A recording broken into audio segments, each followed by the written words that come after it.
Hello and welcome, you're watching Western Armenian News and I'm Gasparian. Yeriza, the destruction of the Armenian holy place and the witness of a captured land. In Azerbaijan, the so-called Zangezur Corridor map was published, said Varuzhan Geghamyan. No change is allowed, even the size of the stones must stay the same, said Sashur Kalashyan. The story of Akhtamar's rescue, told by Yashar Kemal. Zabel Boyajian's heritage was digitized with the support of the Turpanjian family.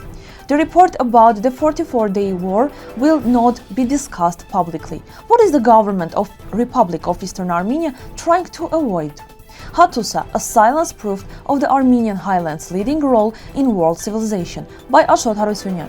A square named after composer and conductor Karpis Aprikian was opened in Paris. This is a clear example of how one country was taken and most of nation was destroyed. Sadly, many people who still call themselves Armenian are proud of this. Yarud Old Temples of Armenia, Yeriza. They went to the nearby region of Yekegats. There in the big temples of the Armenian kings, in the holy places of worship, in the temple of the goddess Anahit in the village of Yeriza, Saint Gregory and the king broke the golden statue of Anahit. They destroyed the temple and took the gold and silver as war spoils. History of Armenia, Yerevan, 1983, page 443. Turkologist Varuzhan Geghamyan said that Azerbaijan has published a map of the Zangezur Corridor. It shows Armenian place names changed into Turkish forms and no border lines. At the same time, Turkish media ODA TV said that part of Syunik may come under Turkish and Azerbaijani control. Geghamyan noted that both Turkey and Azerbaijan are now preparing to open this corridor. It has become part of their state policy and public plan. There are still worries about the repair of the Armenian Genocide Museum and Memorial. Architect Tarkhanyan said some changes were made to the plan, but co-author Sashur Kalashyan said nothing will really change. He said the building will look exactly the same after the repair, even the stones will have the same size. The work is very careful. One part will finish this year, the other next year. Museum owner, the 1.5 million innocent people killed in 1950 by the Ottoman Empire in Western Armenia. In 1951, the Turkish government decided to destroy the Holy Cross Church of Akhtamar on Lake Van Island and other Armenian monuments. The work started on June 25, but it stopped thanks to the famous Turkish writer Yashar Kemal. At that time, young journalist Akhtamar heard about the destruction.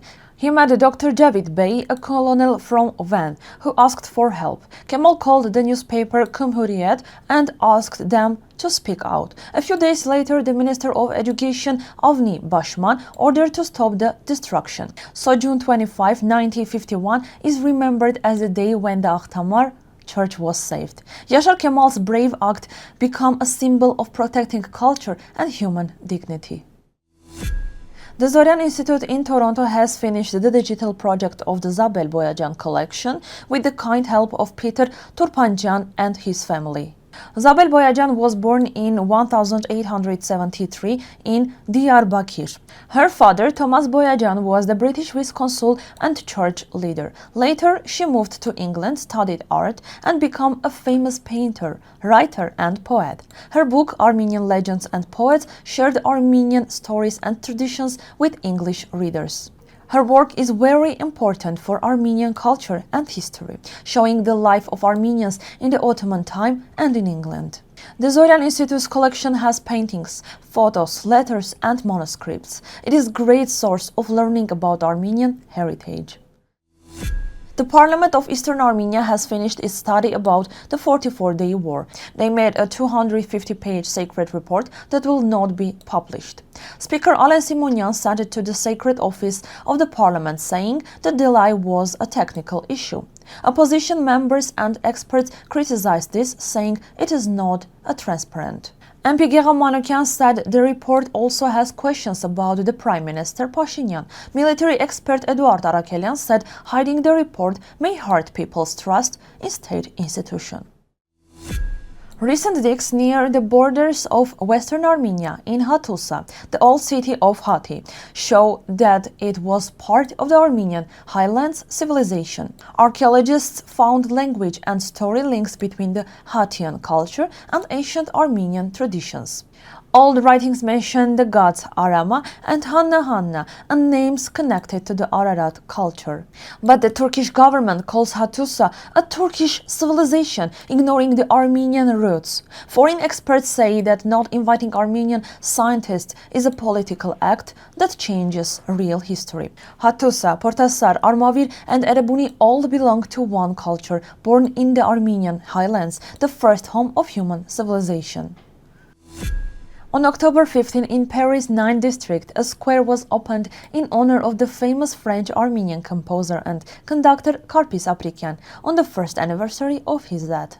The event was attended by Armenia's ambassador to France, Arman Khachaturian, Paris city leaders, and members of the French-Armenian community. The ambassador thanked the organizers and spoke about Aprikian's big role in both Armenian and French music culture. That's all for today's news from Western Armenia. For more details, please visit the website of Western Armenia. Thank you for watching and stay tuned for more updates.